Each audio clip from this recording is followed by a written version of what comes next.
આ છે GTPL network અને આપ જોઈ રહ્યા છો જીટીપીએલ ગુજરાતી. જ્યોતિષ અને વિજ્ઞાનનો અનેરો સંગમ એટલે જ્યોતિષ ગુરુ ડોક્ટર પંકજ નાગર.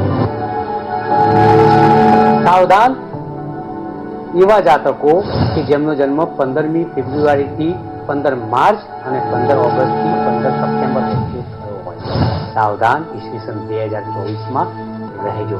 ખુશીની વાત છે એવા જાતકો માટે, અને ખાસ કરીને ઈસવીસન 2024માં મે મહિનાથી એવા જાતકો કે જેમની રાશિ વૃષભ, કન્યા અને મકર છે.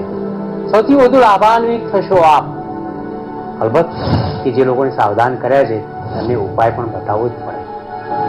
એક પ્લાસ્ટિક પાઉચ જીપ-લોક બેગની અંદર 21 જવના દાણા, 21 અડદના દાણા, 21 લીલા મગના દાણા, સાથે સાથે 7 લાલ ચણોઠી અને 7 સફેદ ચણોઠી એનું એક પેકેટ બનાવી તમારા શયન કક્ષની અંદર, તમારા ખિસ્સામાં 2024માં રાખશો તો શનિ અને રાહુની પીડા અવશ્ય ઓછી થશે. જ્યોતિષ વિજ્ઞાન. નમસ્કાર દર્શક મિત્રો, જ્યોતિષ એક વિજ્ઞાન કાર્યક્રમમાં હું અશોક મોદી અને મારી સાથે જ્યોતિષ ગુરુ ડોક્ટર પંકજભાઈ નાગર આપનું સ્વાગત કરીએ છીએ અને આપ નિહાળી રહ્યા છો અમારા જીટીપીએલ ગુજરાતીની વિશેષ રજૂઆત. પંકજભાઈ, આપનું સ્વાગત છે. નમસ્કાર અશોકભાઈ અને નમસ્કાર મારા વહાલા દર્શક મિત્રો. જ્યોતિષિક વિજ્ઞાનની સફરે અવનવી વાતો, અવનવું જ્ઞાન એ તમારા માટે ઉપયોગી છે, તમને એક સુરક્ષા કવચ પૂરું પાડે છે એવી અમારી લાગણી સાથે અમે ઘણી બધી ચર્ચાઓ ગ્રહોની, ગ્રહ યોગની, યુતિઓ આગળના શોમાં અમે જેમ કે શનિ ચંદ્રની યુતિ, રાહુ ચંદ્રની યુતિ, મેન્ટલ રિટાર્ડેશન, ઓટિઝમ, ડિપ્રેશન, આપઘાતી વલણ, એની ઘણી બધી ચર્ચાઓ અમે તમારી સમક્ષ કરી છે. હવે જે ચર્ચાઓ આવે છે એ હવે કંઈક પાછું આ જ ફિલ્ડમાં, જ્યોતિષિક ફિલ્ડમાં ગ્રહોની સાથે સથવારે અશોકભાઈની સાથે, મારા કેમેરામેન, લાઇટમેન મિત્રો સાથે એક એવી ઉડાન ભરીએ કે જ્યાં તમને જ્યોતિષની કંઈક નવી જ માહિતી, અદ્ભુત માહિતી મળે અને એના સહારે તમે આગળ વધી શકો. આવો અશોકભાઈ સાથે અત્યારે તો આગળ વધીએ. પંકજભાઈ, તમે ખૂબ સારી વાત કરી અને જે દર્શક મિત્રોના સવાલ છે છેલ્લા 2-3 એપિસોડથી, અને આપણે એ જ પ્રકારે આપણે મુદ્દાઓ લઈને ચાલીએ છીએ જ્યોતિષની દ્રષ્ટિએ.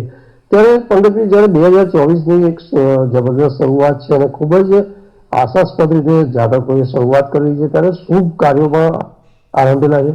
ત્યારે જ્યોતિષમાં જે સવાલ છે, જ્યોતિષની દ્રષ્ટિએ જે સવાલો થતા હોય છે, અને એક આપણે અહીંયા એકોર્ડિંગ ટુ હિન્દુ ટ્રેડિશન કે આપણા જ્યોતિષમાં આપણે એક પ્રચલિત માન્યતા છે કે ભાઈ શુભ ગ્રહોની જે એક મહાદશા હોય એમાં શુભ કાર્યો કરવાથી, શુભ કાર્યો આરંભવાથી સફળતા મળતી હોય છે. તો એવું ખરેખર હોય છે? અને જો એવું હોય તો પહેલાં તો આપણે એ સમજીએ કે જે શુભ ગ્રહોની મહાદશા, તો શુભ ગ્રહોમાં આપણે એની પણ વાત કરીશું.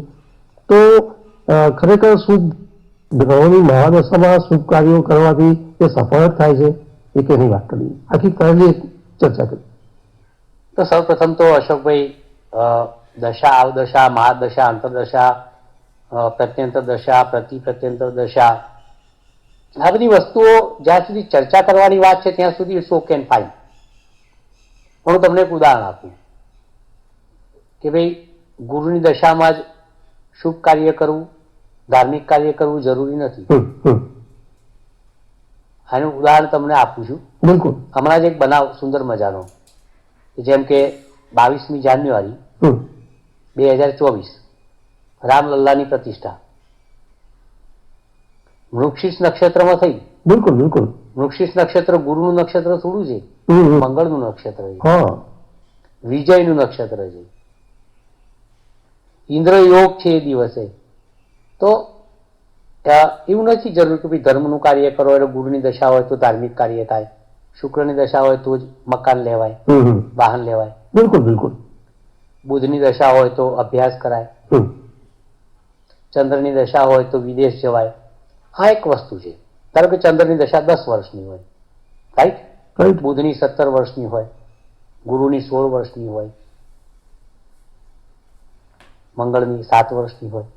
પણ દર્શક મિત્રો, આપણે એવું માનતા હોઈએ છીએ કે ભાઈ આપણે એક હસવામ ગણી કે દશા બરોબર ચાલતી નથી. અગર તારી દશા બગડી ગઈ, બિલકુલ. જોયું ને કેવી અવદશા થઈ. આ દશા શબ્દ એવો છે. દશા પછી દશાનંદ આવે, જે ખરેખર કોઈની દશા બગાડવા માંગતો હતો, પણ એ નંદવાઈ ગયો રામના હાથે. અને 22મી તારીખની જ વાત છે. એટલે રામ ભગવાન, આપણા રામ લલ્લા, જય હો પ્રભુ રામ. તો એ 22 તારીખે વૃક્ષિત નક્ષત્ર મંગળની દશામાં જ આ જબરજસ્ત એક ધાર્મિક સ્પિરિચ્યુઅલ કામ થયું. એટલે ઘણી વખત આપણે વિચારતા હોઈએ છીએ કે ભાઈ મુહૂર્ત આ હોય ને તે હોય ને, આ મુહૂર્તમાં આ કરવું, પેલા મુહૂર્તમાં પેલું કરવું ને. જ્યારે દશરથ રાજાએ વશિષ્ઠને પૂછ્યું હતું કે ભાઈ રામને આપણે બિરાજમાન કરવા જાય, ત્યારે વશિષ્ઠ મુનિ એક સરસ મજાનો શ્લોક કહેલો, નું રૂપું કરીને. એ રાજા સાંભળો, એમ કે રામ જે દિવસે ગાદી પર બેસશે એ દિવસ આપોઆપ મહાન બની જશે. થોડું કંઈ મુહૂર્ત જોવા કહેતા કે વિજય દશેરાના દિવસે રાવણનો વધ કરી નાખો ને, દિવાળી પછી રાજ્યાભિષેક કરો ને, રામનવમી આ ને, રામનો જન્મ આ તારીખે જ થશે ને. આ બધું શું હોય કે જ્યારે એક સુંદર મજાનું કાર્ય હોય, એ મકાન ખરીદવાનું હોય, વાહન લેવાનું હોય, લગ્ન હોય, જનોઈ હોય, વાસ્તુ હોય, યજ્ઞ હોય, અભ્યાસની શરૂઆત હોય, કે પછી કોઈ પ્રોફેશન, ધંધો, વ્યવસાયની શરૂઆત હોય, કે કોઈ ધાર્મિક કાર્યની શરૂઆત હોય, ત્યારે એવું દશા જોવાની કઈ જરૂર નથી હોતી કે ગુરુની દશા જુઓ એટલે તમારું કાર્ય, ધાર્મિક કાર્ય સફળ થશે.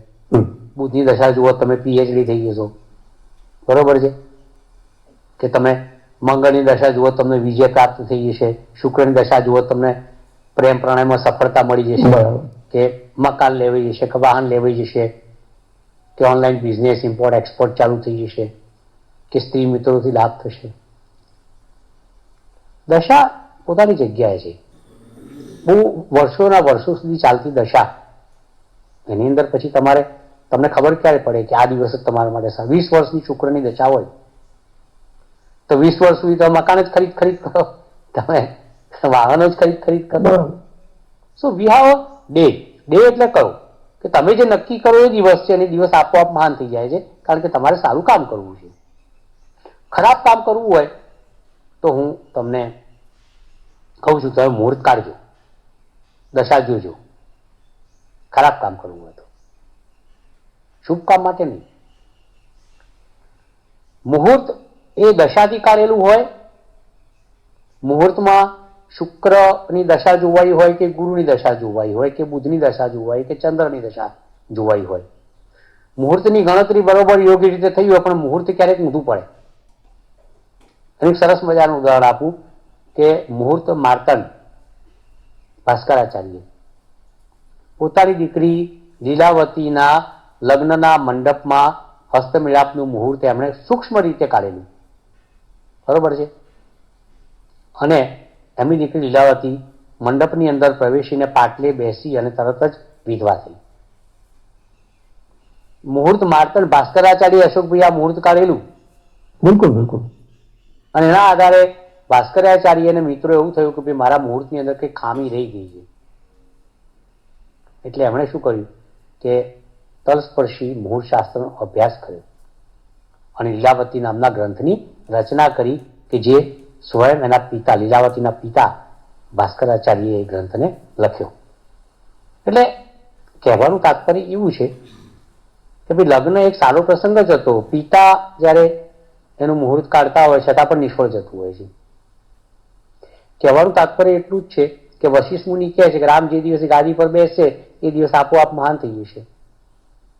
એટલે કાર્ય તમારું નિષ્ઠાવંત અને કાર્યની અંદર ઠોસીને સજ્જન ભાવ, બોનાફાઇડ જેને કહેવામાં આવે છે, એવો મનોભાવ ભરેલો હોય તો હું ધારું ત્યાં સુધી તમારે દશા ગુરુની કે શુક્રની કે અન્ય દશાઓ જોવાની, કોઈ શુભ ગ્રહોની દશા જોવાની જરૂર. શુભ ગ્રહોની દશા શુભ કરશે એવું માનવાની કંઈ જરૂર નથી. માનવાની માત્ર એટલી જ જરૂર છે કે તમે હ્યુમન બિઈંગ છો. માનવતાવાદ સાથે કોઈ પણ વસ્તુ તમે નક્કી કરશો તો તમને સફળતા મળશે મળશે ને મળશે. એમાં લેશ માત્ર શંકા નથી. અશોકભાઈ સરસ મજાનો પ્રશ્ન કર્યો છે, તમારા સાથે એની ચર્ચા કરવી જરૂરી હતી. હું તમને બીજી વાત કરું, 5 ઓગસ્ટ 2020 આપણે અયોધ્યાનું મુહૂર્ત કાઢેલું જ ને. બિલકુલ બિલકુલ. તો કાઢનારાઓ પ્રખર પંડિતો જ હતા, છતાં પણ ક્યાં થયું? બરાબર. તો જ્યારે મોટા મોટા પંડિતો પણ જ્યારે કોઈ મુહૂર્ત કાઢતા હોય છે, છતાં પણ એ ઇમ્પ્લિમેન્ટ થતું નથી. એમાં દશા, પ્રત્યંતર દશા, યોગ, કરણ, નક્ષત્ર, વાર, તિથિ, પંચાંગ જેને કહેવામાં આવે છે. પંચાંગના 5 અંગ છે. આ એનું પૂર્ણ નિરીક્ષણ કરવામાં આવે છે, છતાં પણ ક્યારેક મુહૂર્ત ધાર્યું કામ કરવા દેતો નથી. એટલે દશા ગમે તે હોય, જોવાની જરૂર નથી. જોવાની જરૂર માત્ર અશોકભાઈ એટલી જ છે કે તમે જે કરો છો એ સારું કરો છો કે નહીં. બિલકુલ બિલકુલ. એની અંદર પરોપકારનો ભાવ છે કે નહીં, એ કાર્ય બીજા માટેનું છે કે નહીં, એ કાર્યમાં તમારો કોઈ સ્વાર્થ નથી, એની ખાતરી તમે કરી લો તો તમે જાતે નક્કી કરેલો સમય તમારા માટે આપોઆપ કોઈ પણ દશા જોયા વિના એક મોટું મુહૂર્ત બની શકે છે. એ વાત સુનિશ્ચિત છે. બિલકુલ. હા, આગળ વધીએ હવે. પંકજભાઈ, તમે ખૂબ સરસ વાત કરી કે જ્યારે એક માન્યતા આધારિત જે સવાલો હતા અને જે ટોપિક કર્યો કે ભાઈ કે શુભ ગ્રહોની જે મહાદશામાં શુભ કાર્યો કરવાથી એ શુભત્વ જ મળે છે, એ બાબતોની એક તમે ખૂબ સારી રીતે વાત કરી. કારણ કે દર્શક મિત્રો, નવા વર્ષમાં જે ધાર્મિક કાર્ય છે, હવન છે, વાસ્તુ છે, અથવા તો નવા વાહનો, પ્રોપર્ટી, બધી બાબતોને લઈને ખૂબ શુભારંભો કરવામાં આવે. ત્યારે પંકજભાઈ થોડી આપણે અશુભ ગ્રહોની પણ વાત કરી લઈએ કે મહાદશાની. તો અશુભ ગ્રહોની મહાદશામાં આપણે શું એના પરિણામો એવા જ મળતા હોય છે કે એ ના કરવા જોઈએ? તો એ બાબતોને લઈને આપણે વાત કરીએ તો એમાં આ મહાદશા કેવી કામ કરશે? જો મૂળ તો વસ્તુ એ આગળની જે ચર્ચા કરી ત્યાં પુનઃ આ પોઈન્ટ આવીને ઉભો રહે છે. બિલકુલ. શનિની દશામાં તમે કાર્ય કરશો નિષ્ફળ જશો, કે કેતુની દશામાં કાર્ય કરશો નિષ્ફળ જશો, કે રાહુની દશામાં કાર્ય કરશો તો નિષ્ફળ જશો, એવું કંઈ હોતું જ નથી. હું તમને એક હમણાં ઉદાહરણ આપું. રાજસ્થાનથી એક ભાઈ જોડે કરણી માતાનું મંદિર છે, રાજસ્થાન બિકાનેરની આજુબાજુમાં. તેના એક સંત છે મારી પાસે આવેલા. એટલે મને કે पंकज मैं वटे राजस्थान के करणी मंदिर में बैठतो है और करीबन 19 साल से मेरा टाइम खराब चल रहे हो. बरोबर जी, अपनी भाषा में हमने बात तो तुम्हारे पास में जानने के वास्ते आए हुए तो तुम मुझे थोड़ा बता दो. मैं तो कि देखो महाराज श्री, ठीक बात आपकी, शनि की दशा चल रही है, मैं सहमत हूं आपसे, लेकिन शनि आपका खराब कर रहा है या कुछ प्रॉब्लम कर रहा है ये मैं मानने के लिए तैयार नहीं हूं. कि मैं बोले ना कि मैं 20 साल से परेशान हूं. मुझे कोई बात नहीं. પછી થોડી વાર એને એમણે પોતાની કુંડળી મને બતાવી, જોઈ મેં. હવે મિત્રો, એમની કુંડળીમાં શનિની દશા ચોક્કસ ચાલતી હતી, પણ શનિ એમની કુંડળીમાં તુલા રાશિનો છે. આશરે 69-70 વર્ષના હશે, 54-55 કદાચ એમનો જન્મ હતો, અને એમની તુલા રાશિમાં શનિ ઉચ્ચનો શનિ હતો અને શનિની દશા ચાલતી હતી. એટલે મેં ફળ દેને કીધું कि महाराज से अभी शनि के 2 साल बाकी है, इसके अंदर आपको लहर ही लहर है, बहुत आपको मजो आएगा. उन्होंने कहा क्या बात करते हो पंकज साहब, तो देखियो आप. અને ખરેખર એ ઘટના બની કે મને લગભગ 3-4 મહિના આવ્યા, 3-4 મહિના પછી એમણે કીધું મારે એક જમીન હતી મારા નામની કે જે ગોંચમાં, આપણી ગુજરાતી ભાષામાં ગોંચમાં પડી, બરાબર, અને એમાં 10-11 બધા દાવેદારો હતા. કોર્ટનો નિર્ણય આવ્યો અને આ મહારાજની તરફેણમાં ગઈ એ જમીન. બોલો બોલો, શનિ. એક કેતુની દશાનું તમને ઉદાહરણ આપું, નામ આપ્યા વિના. એક બહુ મોટા બિઝનેસમેન છે અને એમને કેતુની દશા ચાલે છે વચમાં થોડી કોન્ટ્રોવર્સી ઊભી થઈ. કુંડળીનું અવલોકન મારી પાસે જ આવ્યું હતું મિત્રો, અને મેં એની છણાવટ કરી અશોકભાઈ. હવે કેતુ આ કુંડળીની અંદર પોતાના નક્ષત્રનો જ છે, મઘા નક્ષત્રનો. સિંહ રાશિના જાતક છે. મેં એમને કહ્યું કે તમારે મઘા નક્ષત્રનું કેતુ જ છે અને કેતુની દશા તમારી ચાલી રહી છે, તો તમને કંઈક ફાયદો થશે. અને ખરેખર કંઈક કોન્ટ્રોવર્સી ચાલતી હતી, એમાંથી બહાર આવી ગયા અને આજે એમની ગાડી પાટા ઉપર છે, એમાં મને લેશ માત્ર શંકા નથી.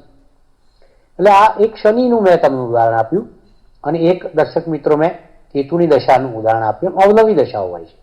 દશા ખરાબ એટલે ખરાબ થાય, દશા સારી એટલે સારું થાય. આ જે એક તમારી કલ્પના છે એમાંથી તમારે બહાર આવવું જોઈએ. આવું કશું એવું હોતું જ નથી કે દશા ખરાબ એટલે ખરાબ અને સારી એટલે સારું થઈ જશે.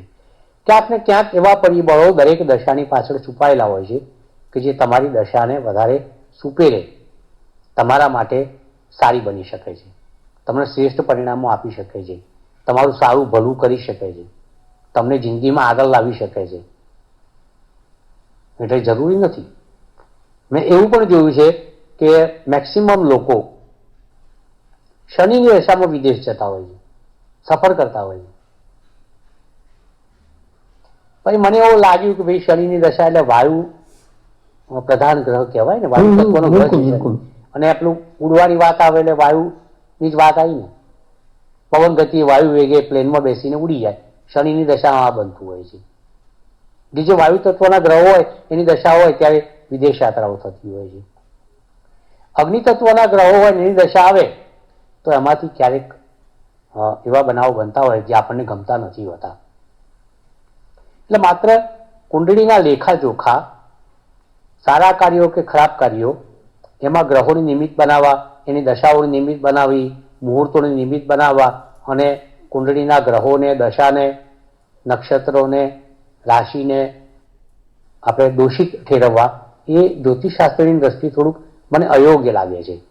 સો જ્યોતિષ શાસ્ત્ર સાથે ન્યાય કરવા માટે હંમેશા આપણી પાસે જ્ઞાનનો ભંડાર હોવો જરૂરી છે, પૂરતું જ્ઞાન હોય, એક શાસ્ત્ર પ્રત્યેની લાગણી હોય અને એક બોનાફાઇડ આપણો એટીટ્યુડ હોય, તો હંમેશા આપણી આગાહીઓ, આપણી ધારણાઓ, આપણી કેલ્ક્યુલેશન સાચી દિશામાં આગળ વધતી હોય છે, એવું હું અંગતપણે માનતો હોઉં છું. બિલકુલ પંકજભાઈ, એ પછી જે બાબતો સામે આવી છે અથવા તો જે સવાલો છે ક્યાંક ટોપિક કરવાની ઈચ્છા થઈ છે કે જ્યારે કોઈ એક લાંબી બીમારી ચાલી રહી છે અને એમાં કોઈ પરિણામ નથી મળ્યા પાછળની જે મેડિસિન ઔષધોમાં, અને કોઈ નવી બાબતો શોધવી, નવી પથ્થીમાં જવું છે અથવા તો નવી કોઈ ઔષધની ટ્રીટમેન્ટ ચાલુ કરવી છે, તો એની માટે કઈ બાબતો જોવી જોઈએ અથવા તો એજ્યુકેશનમાં આપણે જોઈએ કે એજ્યુકેશનની નવી બાબતો સામે છે, તો નવો અભ્યાસક્રમની વાત છે, નવા અભ્યાસ શરૂ કરવા છે અથવા તો જે લોકો નબળા છે અભ્યાસમાં એ લોકો માટે કોઈ નવી અભ્યાસમાં કોઈ એક સારી શુભારંભ કરવો છે સારા ફળ માટે, તો આ બધી બાબતોમાં જ્યોતિષની દ્રષ્ટિએ કઈ બાબતો જોવી જોઈએ અથવા તો કયા નક્ષત્રોમાં જોવા જોઈએ યોગો ગ્રહોની વાત છે? એક મારા અનુભવની વાત કરું છું અને અનુભવ સિદ્ધ હસ્તગત અનુભવ છે મારો, કે જેમ કે આપણી પાસે અશોકભાઈ 27 નક્ષત્ર છે અને 28મું નક્ષત્ર અભિજીત છે. હવે 27 નક્ષત્રોમાં દરેક ગ્રહના નક્ષત્રો હોય છે, એમ ગુરુના નક્ષત્ર હોય છે, બરોબર છે. તો ગુરુના નક્ષત્રની અંદર મેં જોયું છે કે જે એના નક્ષત્રો છે એમાં એક વિશાખા નક્ષત્ર છે, પૂર્વાભાદ્રપદ નક્ષત્ર છે અને એક પુનર્વસુ નક્ષત્ર છે. હવે પુનર્વસુ નક્ષત્રમાં મેં દર્શક મિત્રો જોઈને જોયું છે. પુનર્વસુ એટલે રિહેબિલિટેશન, પુનર્વસવાટ થવું. કેટલાક વૈદ્યોનું નામ પુનર્વસુ, ઘણા લોકો સંસ્થાનું નામ પુનર્વસવાટ શબ્દ છે. તો આ પુનર્વસુ શબ્દ છે એ કંઈક તમારા જીવનની અંદર પુનઃવસવાટ, કંઈક નવેસરથી રિનોવેટ કરે છે અને તમારો શેપ, તમારો ઓપ અને તમારી કાયા પલટ કરનારું કોઈ નક્ષત્ર હોય તો જ્યોતિષશાસ્ત્રના 27 નક્ષત્રોમાં પુનર્વસુ નક્ષત્ર કે જે ગુરુનું નક્ષત્ર છે. મારા 39 વર્ષની કારકિર્દી દરમિયાન દર્શક મિત્રો અને અશોકભાઈ, મેં એવું કાયમ જોયું છે કે ઘણા વિદ્યાર્થીઓ મારી પાસે આવે છે કે પંકજભાઈ, આપણે નવેસરથી અભ્યાસ, અગર તો કોઈ પીએચડી મારે કરવું છે, એમફિલ કરવું છે, નવો અભ્યાસ જોઈન કરવો છે, હાયર સ્ટડી કરવી છે, ફર્ધર સ્ટડી કરવી છે, તો હું શું કરી શકું એમ. તો કયા નક્ષત્રની અંદર મારે આ અભ્યાસની શરૂઆત કરવી જોઈએ? ત્યારે હું કહું છું, ભાઈ જો ભાઈ, દીકરા કે દીકરી, ગુરુવારનો દિવસ હોય, અગર બુધવારનો દિવસ હોય, 2 દિવસ ચાલે, પણ એ દિવસે પુનર્વસુ નક્ષત્ર આવતું હોય તો તારા પર્સનલ મંદિરમાં બેસી પુનર્વસુ નક્ષત્રની અંદર વહેલી સવારે ગુરુવારે ગુરુની હોરામાં કાં તો બુધવારે બુધની હોરામાં, પણ પુનર્વસુ નક્ષત્ર એ દિવસે હોવું જરૂરી છે. તો ગુરુવારે ગુરુના મંત્ર જાપ કરવા અને બુધવારે બુધના મંત્ર જાપ કરી અને પુસ્તક અભ્યાસનું જે લાગતું વળગતું પુસ્તક હોય, એમફિલ કરવાનું હોય, MBBS કરવાનું હોય, ફર્ધર સ્ટડી હોય, PhD હોય, GPSC હોય, UPSC હોય, એના પુસ્તક પર થોડાક અમી છાંટણા, કંકુ છાંટણા અને 7 એક ચોખા મૂકી પગે લાગી દીવો ધૂપ કરી અને ગુરુના મંત્ર જાપ ગુરુવારે, બુધના મંત્ર જાપ બુધવારે કરવાથી તમને ચોક્કસપણે અભ્યાસમાં સફળતા મળે છે. અશોકભાઈ, મારી પાસે એવા દર્દીઓ પણ આવે છે, બિલકુલ બિલકુલ, બિચારા અસાધ્ય રોગથી પીડાતા હોય, બહુ રોગ લાંબો ચાલતો હોય, જતો ના હોય, તો એવા પેશન્ટને હું પણ કહેતો હોઉં છું કે થોડી પેશન્ટ રાખો, ધીરજ રાખો, અને તમે બુધવારે કે ગુરુવારે પુનર્વસુ નક્ષત્ર આવતું હોય ત્યારે ગુરુવારે ગુરુની હોરામાં, બુધવારે બુધની હોરામાં તમારા ઈષ્ટદેવ કે ઈષ્ટદેવી સામે મંદિરમાં બેસી અને તમે જે દવા લેવાની શરૂઆત કરવાના હોય લાડકાની અંદર મૂકી, બિલકુલ બિલકુલ, અને એને પગે લાગી મનન કરી તમારા કુળદેવીનું તમે આ દવા આરોગો તો કંઈક રોગની અંદર ચોક્કસપણે ફાયદો થાય છે. આવું કરવાથી કાં તો નવો વૈદ્ય મળે છે, નવો હોમિયોપેથિશિયન મળે છે, નવો ડૉક્ટર મળે છે, નવી પદ્ધતિ મળે છે અને તમારા શરીરની તંદુરસ્તીમાં વધારો થાય છે, એવું મારું અંગતપણે માનવું છે. એટલે વિદ્યાર્થી મિત્રો, તમે પણ આ કરી શકો છો. જે ખરેખર બિચારા નાદુરસ્ત છે એ લોકો પણ આ કરી શકે છે. દરેક નક્ષત્રોના પોતાના આગવા પરિણામો હોય છે કે જેમ કે મેં તમને કહ્યું ને કે 22મી જાન્યુઆરીએ રામલલ્લાની સ્થાપના, એમાં મૃગશીર્ષ મંગળનું નક્ષત્ર છે, વિજયી ભવ હોય તમે, બરોબર છે ને, એક લાગણી હોય છે એની અંદર. યુદ્ધ કરવા જાઓ, મંગળના નક્ષત્રનો ઉપયોગ કરો. કોર્ટ કચેરીના કેસ હોય તેમાં પણ મંગળના નક્ષત્રનો ઉપયોગ કરો. વ્યવસાય ધંધો શરૂ કરવો હોય તો બુધના નક્ષત્રનો ઉપયોગ કરો. તમારી ધંધા વ્યવસાયને ગતિવાન બનાવવા હોય, કાર્યમાં ઝડપ લાવવી હોય મિત્રો, તો ચંદ્રના નક્ષત્રનો ઉપયોગ કરો. સ્ત્રીની વાત હોય, સગાઈની વાત હોય, પ્રેમની વાત હોય, લગ્નની વાત હોય, પ્રણયની વાત હોય તો શુક્રના નક્ષત્રનો ઉપયોગ કરો. એમ અસંખ્ય નક્ષત્રો છે, 27 નક્ષત્રો છે, અને આપણી પાસે સાહેબ લાખો હજારો કામ છે. આ બધા કામ જે નક્ષત્રના ગ્રહને લાગુ પડતા હોય એ ગ્રહના નક્ષત્રમાં કરો તો તમારું જીવન સફળ બને છે. એની આપણે સુપેરે તલસ્પર્શી ચર્ચા નક્ષત્ર વાઇઝ પણ ક્યારેક અશોક બિલકુલ બિલકુલ દર્શક મિત્રો માટે કરીશું આપણે. ચોક્કસ ચોક્કસ, આ વાતને અહીંયા વિરામ લઈએ. બિલકુલ. તમે ખૂબ જ સુંદર ચર્ચા કરી આજના એપિસોડમાં કે જે એક માન્યતા લોકોમાં છે અને જ્યોતિષની દ્રષ્ટિએ જે શુભ ગ્રહોની મહાદશામાં શુભ કાર્ય પર આરંભવાની વાત હોય કે અશુભ ગ્રહોની મહાદશામાં જે નિષ્ફળતા અથવા તો જે કાર્યો સફળ ન થાય એવી જે માન્યતા હતા, એમાં તમે ઉદાહરણ સાથે ખૂબ સુંદર ચર્ચા કરી અને નક્ષત્રોના ઉપયોગથી કઈ બાબતો શુભ બનાવી શકાય એની સાથે તમે ખૂબ સુંદર વાત કરી. દર્શક મિત્રો, ચોક્કસપણે આપને આજના એપિસોડથી ખૂબ જ ફાયદો થશે અને જો આપ છતાં પણ દર્શક મિત્રો આ સંદર્ભે જો ચર્ચામાં તમને વધુ જો રસ પડ્યો હોય તો જો આ એપિસોડ આપણે યુટ્યુબ પર પણ મુકાતા હોય છે ડૉક્ટર પંકજ નાગર એસ્ટ્રોલોજરમાં, અને એ એપિસોડ પણ આપ જોઈને એમાંથી ઘણી બધી બાબતો અભ્યાસ કરી અને એને ઇમ્પ્લિમેન્ટ કરી શકો છો. પંકજભાઈ, કોઈ નવો મુદ્દો નહીં કહીએ કારણ કે કાર્યક્રમ સમાપન તરફ છીએ અને કાર્યક્રમ સમાપન કરવાનું સિગ્નલ પણ મળી ગયું, પરંતુ નેક્સ્ટ એપિસોડમાં આવી જ કોઈ જ્યોતિષ દ્રષ્ટિએ રસપ્રદ વાતો કરીશું, આપના પ્રશ્નો સમસ્યાનું સમાધાન પણ કરીશું. અત્યારે રજા આપશો. નમસ્કાર. જ્યોતિષ એક વિજ્ઞાન કાર્યક્રમ અંતર્ગત સટીક ઉત્તર અને માર્ગદર્શન આપશે જ્યોતિષ શાસ્ત્રી ડોક્ટર પંકજ નાગર. આપ આપના સવાલોની સાથે પોતાનું નામ, જન્મ તારીખ તેમજ જન્મ કુંડળી સહિતની માહિતી વોટ્સઅપ કરી શકો છો અમારા આ નંબર પર. આપના પ્રશ્નોના ઉત્તરો ડોક્ટર પંકજ નાગર આપશે કાર્યક્રમ જ્યોતિષ એક વિજ્ઞાનમાં.